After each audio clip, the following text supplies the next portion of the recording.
adik sekolah minggu semuanya, apa kabar kalian? Wah, hari ini udah tahun 2021. Gimana kalian, masih semangat ya?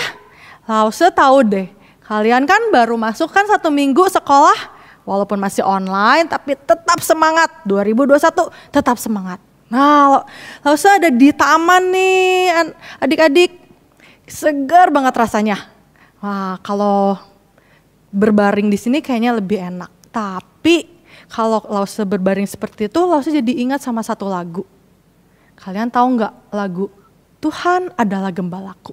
Gimana kalau kita nyanyi? Yuk kita nyanyi sama-sama, yuk sambil mempersiapkan hati, kita mau ibadah. Yuk kita nyanyi, kita serahkan diri kita sama Tuhan.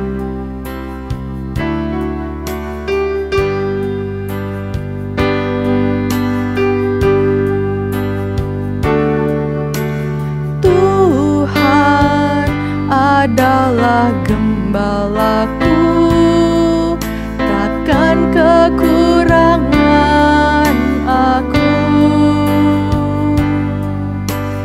Dia membaringkan aku di padang yang berumput hijau. Dia membimbingku ke air yang tenang. Dia menyegarkan jiwaku.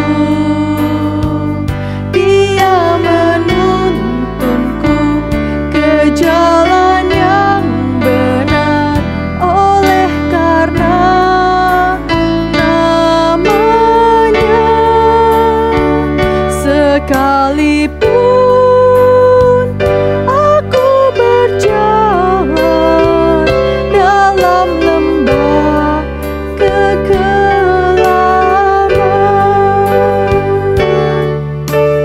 aku tidak takut bahaya, sebab Engkau besertaku.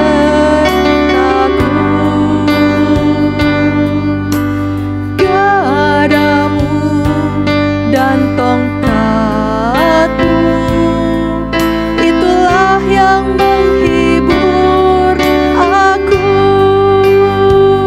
Dia membimbingku ke air yang tenang. Dia menyegarkan jiwaku. Dia menuntunku ke jalan yang benar, oleh karena namanya. Sekalipun aku berjalan dalam lembah kegelapan, dan aku pun akan diam dalam rumah Tuhan sepanjang masa. Mari kita berdoa. Tuhan Yesus yang amat baik, selamat pagi. Terima kasih Tuhan, Engkau membangunkan kami dengan tubuh yang sehat. Dan Engkau juga mengumpulkan kami di sini Tuhan untuk beribadah kepadamu. Tuhan Yesus, kami rindu memuji nama-Mu. Kami rindu menyembah Engkau. Izinkan kami supaya kami bisa mengikuti ibadah dengan baik. Tuhan Yesus, pimpin setiap anak-anak yang ada di rumah dengan baik, sehingga mereka juga bisa menyembah dan memuji nama-Mu. Kami serahkan Tuhan kebaktian hari ini ke dalam tangan-Mu. Di dalam nama Tuhan Yesus, kami sudah berdoa. Amin. Wah, adik-adik, kalau kalian lihat di sekitar taman, indah bukan? Ciptaan siapa? Ciptaan Tuhan. Coba lihat langitnya. Wah, langitnya tinggi sekali. Tapi ada yang lebih tinggi lagi. Kasih siapa? Kasih Tuhan Yesus. Ada juga yang kalau kita lihat lautan dalam, tapi ada yang lebih dalam lagi, yaitu kasih Tuhan. Wah, jadi ingat nih satu lagu, kita nyanyi lagu Setinggi-tingginya Langit. Bangkit berdiri yuk, kita sama-sama bergerak supaya kita persembahkan yang terbaik untuk Tuhan. Setinggi-tingginya langit, lebih tinggi kasih Yesusku. Sedalam-dalam lautan, lebih dalam kasih Yesusku. Seindah-indah pelangi, lebih indah kasih Yesusku. Kasih Yesus, oh kasih Yesus, mengalahkan segalanya. Kasih Yesus, oh kasih Yesus, mengalahkan segalanya. Setinggi-tingginya langit, setinggi-tingginya langit, lebih tinggi kasih Yesusku. Sedalam-dalam lautan, lebih dalam kasih Yesusku. Seindah-indah pelangi, lebih indah kasih Yesusku. Kasih Yesus, oh kasih Yesus, mengalahkan segalanya. Kasih Yesus, oh kasih Yesus, mengalahkan segalanya. Dia harus makin bertambah. Kita nyanyikan lagu, dia harus makin bertambah, ku harus makin berkurang. Nama Yesus saja disembah, ku di tempat paling belakang. Bila Yesus ditinggikan dan salibnya diberitakan, pastikan menarik semua orang datang kepadanya sekarang. Dia harus makin bertambah, ku harus makin berkurang. Nama Yesus saja disembah, ku di tempat paling belakang. Bila Yesus ditinggikan dan salibnya diberitakan, pastikan menarik semua orang datang kepadanya sekarang. Pastikan menarik semua orang datang kepadanya sekarang. Oke adik-adik, jadi kita udah tahu nih kasih Tuhan lebih indah dari apapun. Kasih Tuhan mengalahkan segalanya. Kita harus beritakan berita baik ini kepada semua orang. Oke, adik-adik, sebelum kita mau mendengarkan firman Tuhan, Lause mau mengingatkan, uang persembahan kalian bisa taruh di celengan punya kalian, nanti disimpan, nanti akan dikumpulkan. Kemudian atau kalian boleh transfer minta bantuan mama atau papa. Dan satu lagi, kalian juga bisa transfer di QR Code yang ada di layar. Oke, sekarang kita mau mendengarkan firman Tuhan. Yuk kita siapkan hati kita buka telinga kita buka hati kita untuk mendengarkan firman Tuhan. Kita biarkan Tuhan yang mengajar kita dan mendengarkan firman Tuhan. Kita nyanyikan Ajarku Mengerti.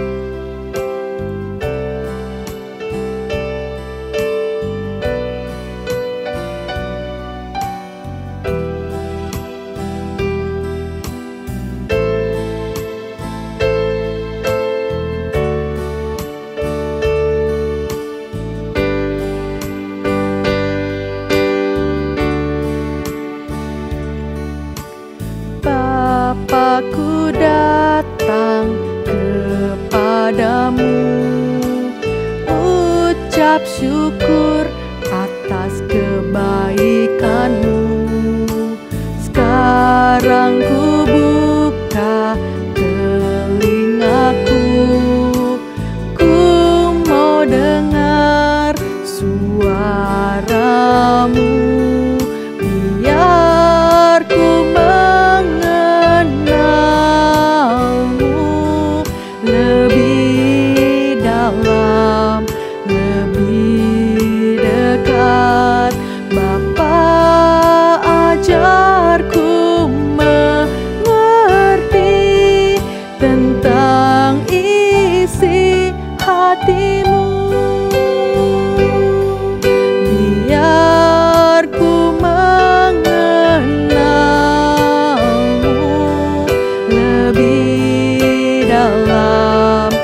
Yesus, terima kasih untuk kesempatan yang Kau berikan kepada kami untuk memuji-Mu. Tuhan Yesus, kami juga berterima kasih untuk berkat yang Kau berikan kepada keluarga kami. Kami mau mempersembahkan sebagian daripada uang yang telah Kau berikan. Biarlah setiap persembahan yang kami berikan, Engkau berkati dan dapat dipergunakan yang terbaik untuk kemuliaan nama-Mu. Kami mau mendengarkan firman Tuhan, pimpin kami, mampukan kami untuk bisa mendengarkan dengan baik. Di dalam nama Tuhan Yesus, kami berdoa dan mengucap syukur. Amin. Shalom adik-adik, puji Tuhan hari ini kita bisa bertemu, beribadah bersama untuk mendengarkan firman Tuhan. Adik-adik, pernah lihat Bapak Presiden lewat di jalan? Ketika kalian berkendaraan di jalan, wah, semua kendaraan diberhentikan. Ke kiri, ke kanan, semua jalan harus kosong. Nah, Bapak polisi repot ya menyiapkan jalan supaya semua kendaraan minggir. Nah, supaya jalannya lancar. Nah, itulah tugasnya Bapak polisi, mempersiapkan jalan. Nah, itulah maksudnya yang dimaksud orang yang mempersiapkan jalan.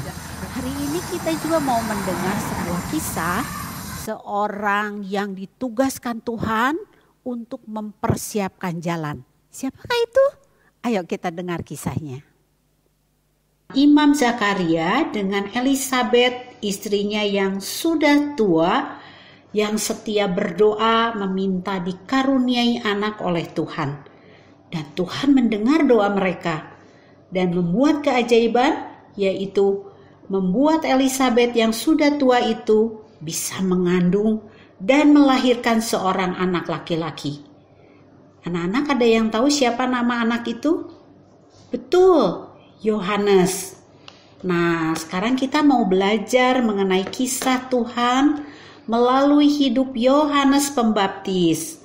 Karena itu, hari ini judul firman Tuhan kita adalah Bertobatlah, sebab kerajaan surga sudah dekat. Bahan Alkitab diambil dari kitab Matius pasal yang ketiga.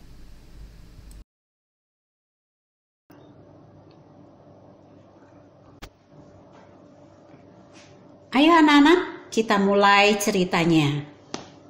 Anak-anak, Yohanes Pembaptis itu memiliki hal-hal yang sangat menarik di dalam hidupnya, yang membuatnya menjadi pribadi yang unik dan khusus. Di mana sih menariknya kehidupan Yohanes Pembaptis itu? Yang pertama, tempat tinggal Yohanes Pembaptis enggak seperti biasanya orang mau tinggal. Ada yang tahu anak-anak di mana Yohanes Pembaptis tinggalnya? Betul, di padang gurun. Seperti dikatakan dalam Lukas 1 ayat 80 mengenai hal ini. Adapun anak itu bertambah besar dan makin kuat rohnya. Dan ia tinggal di padang gurun sampai kepada hari ia harus menampakkan diri kepada Israel. Nah anak-anak, ada nggak yang mau tinggal di padang gurun seperti Yohanes Pembaptis? Biasanya sih kita maunya tinggal di tempat yang sejuk dan indah. Nggak yang panas dan gersang seperti di padang gurun ya. Yang kedua, yang menarik dari Yohanes Pembaptis adalah cara berpakaian dan makanannya.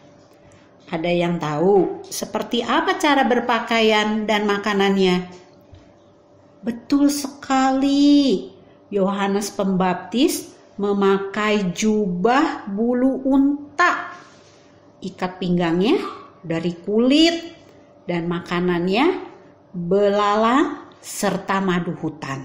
Itu ada di dalam Markus 1 ayat 6. Nah anak-anak, bisa bayangkan hidup di padang gurun yang panas dengan memakai jubah dari bulu unta.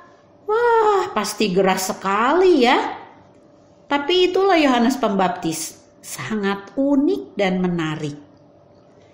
Namun, selain tempat tinggal, pakaian, dan makanannya, ternyata ada yang lebih menarik lagi dari kehidupan Yohanes Pembaptis. Apa itu, anak-anak? Benar sekali. Hal yang paling menarik, bahkan bisa dibilang hal yang khusus dari Yohanes Pembaptis adalah hidup dan tugas panggilannya sebagai pelayan Tuhan.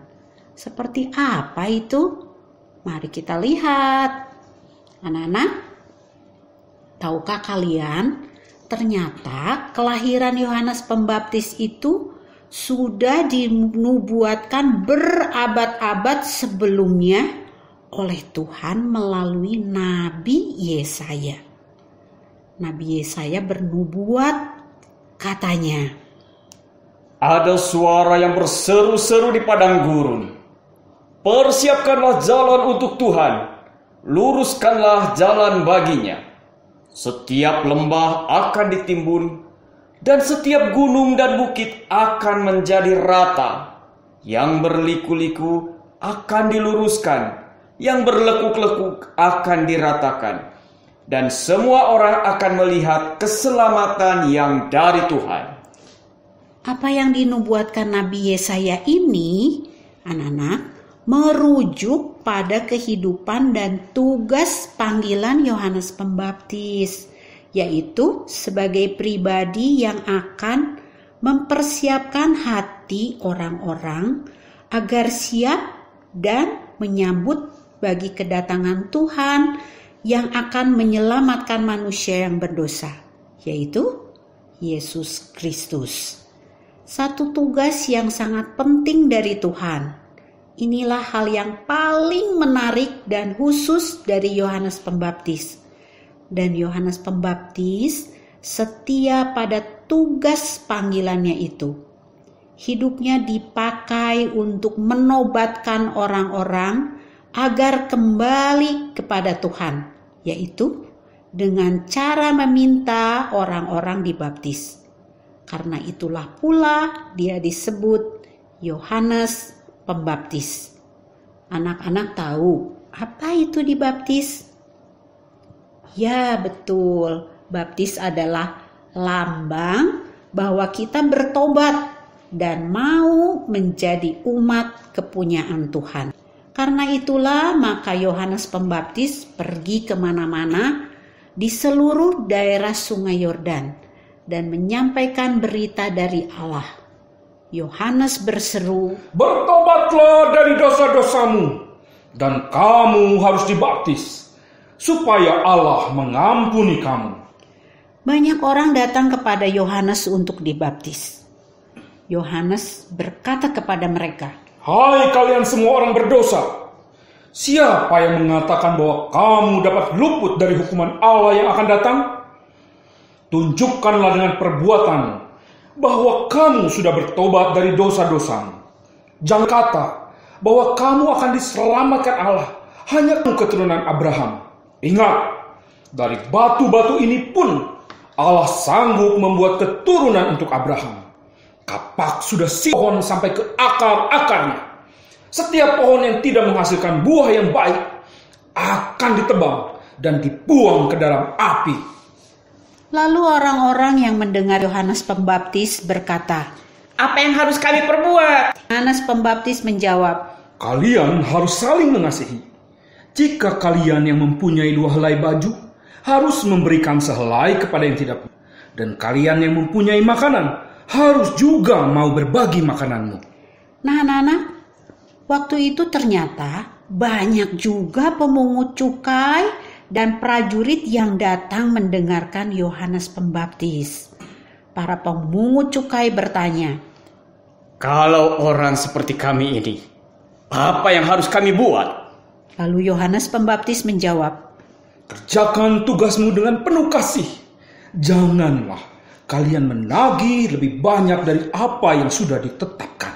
Setelah itu para prajurit giliran bertanya. Kata mereka, bagaimana dengan kami? Apa yang harus kami perbuat?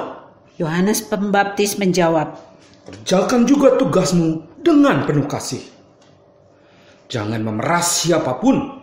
Jangan juga merampas uang dengan tuduhan-tuduhan palsu.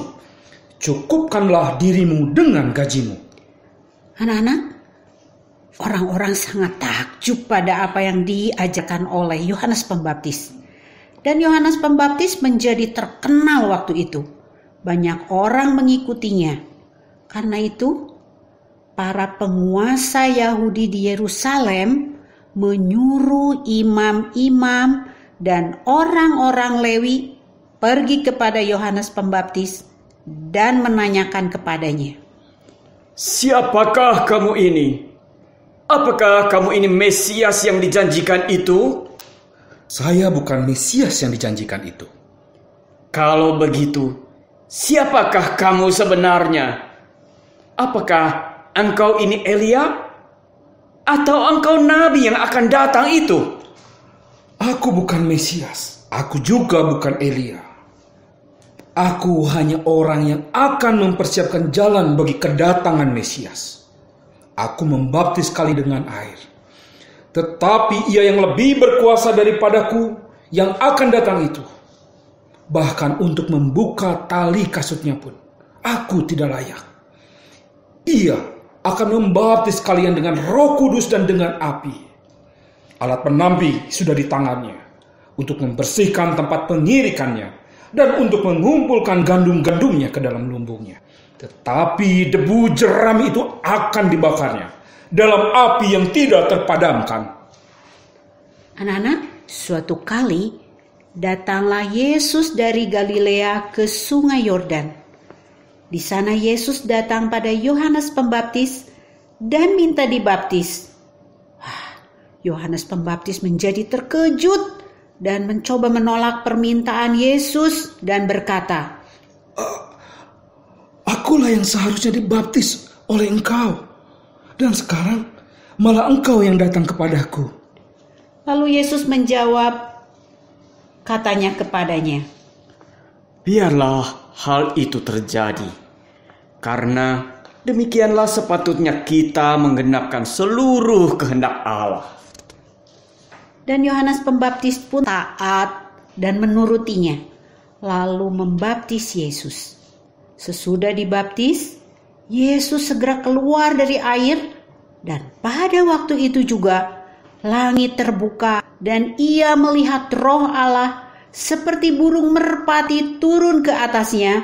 Lalu terdengarlah suara dari surga yang mengatakan, Inilah anakku yang kukasihi, kepadanyalah aku berkenan.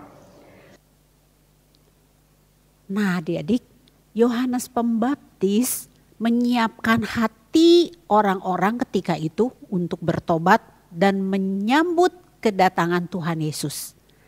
Saat ini juga kita harus menyiapkan hati kita untuk bertobat. Bertobat itu apa sih? Nah, bertobat adalah berbalik arah dari semua dosa-dosa, lalu kita berbalik arah mengikut Yesus. Ketika kita bertobat, Tuhan Yesus akan mengampuni dosa-dosa kita. Nah, bagaimana kalau kita tidak mau bertobat? Wah, tadi kita sudah dengar ya, ada ayatnya bilang gini, kapak sudah tersedia pada akar pohon, dan setiap pohon yang tidak menghasilkan buah yang baik pasti ditebang, dibuang ke dalam api. Mengerikan. Adik-adik, coba ya kita merenung, bukalah hati kita, hati kalian, lalu akuilah bahwa kita orang berdosa. Lalu seorang berdosa, kalian juga orang berdosa.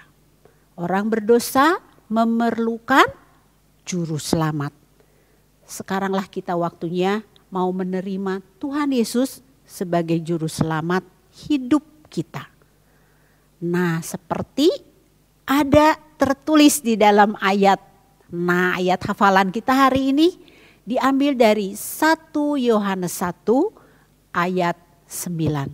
Jika kita mengaku dosa kita, maka ia setia dan adil sehingga Ia akan mengampuni segala dosa kita, menyucikan kita dari segala kejahatan.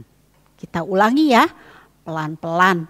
Biasanya kalau di kelas 2 kali, 3 kali baca, kalian langsung hafal. Coba kita hafal, kita baca pelan-pelan ya. 1 Yohanes 1 ayat 9. Jika kita mengaku dosa kita, maka Ia setia dan adil, sehingga Ia akan mengampuni segala dosa kita, menyucikan kita dari segala kejahatan. Oke, adik-adik dihafal ya. Nanti kalian hafal diulang lagi. Setelah selesai kebaktian online, adik-adik boleh baca sekali lagi, lalu kalian boleh report sama guru sekolah minggunya. Oke ya, adik-adik, hari ini pertemuan kita selesai, kita mau tutup di dalam doa. Mari kita berdoa. Tuhan Yesus, terima kasih Engkau sudah datang ke dunia ini untuk menyelamatkan setiap kami. Tuhan, mampukan setiap kami agar kami boleh menjadi anak-anak yang taat dan setia kepada firman Tuhan sampai akhir kehidupan. Biarlah kami boleh menjadi anak-anak yang tidak saja mendengarkan firman Tuhan, tetapi kami juga melakukannya di dalam setiap kegiatan dan kehidupan setiap kami. Terima kasih Tuhan, di dalam nama Tuhan kami Yesus Kristus kami berdoa. Amin. Adik-adik, minggu ini sampai di sini. Sampai jumpa minggu depan. Tuhan memberkati. Adik-adik, firman Tuhan sudah kalian dengar. Kita tenangkan hati kita lagi. Kita mau menerima doa berkat. Doksologi.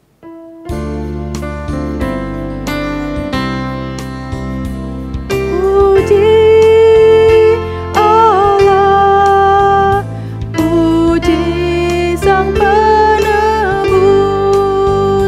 puji Allah, puji Allah sumber berkat, puji Allah, puji Sang Penebus, puji Allah, puji Allah sumber berkat.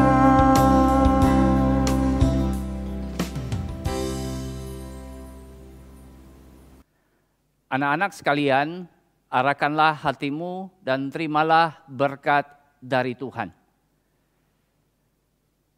Kiranya kasih karunia dari Allah Bapa berkarya di dalam hidupmu, sehingga engkau semakin mengenal Tuhan Yesus Kristus, Sang Juru Selamat, dan Allah Roh Kudus yang akan menolong engkau memahami kebenaran dan menghidupi kebenaran demi kemuliaan Allah Tritunggal sampai Tuhan Yesus datang pada kali yang kedua.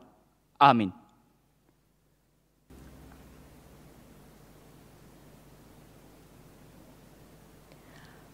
Oke adik-adik, kebaktian kita sudah selesai. Tadi kalian sudah dengar firman Tuhan. Tuhan mau kita bertobat. Tuhan mau kita kembali sama Tuhan. Jadi ini pesan Lause hari ini. Kalian kan belajar di rumah. Ulangan di rumah. Tolong walaupun di rumah jangan tanya sama mama, jangan tanya sama papa. Kamu harus tetap jujur. Yuk kita nyanyikan Kau Penolongku.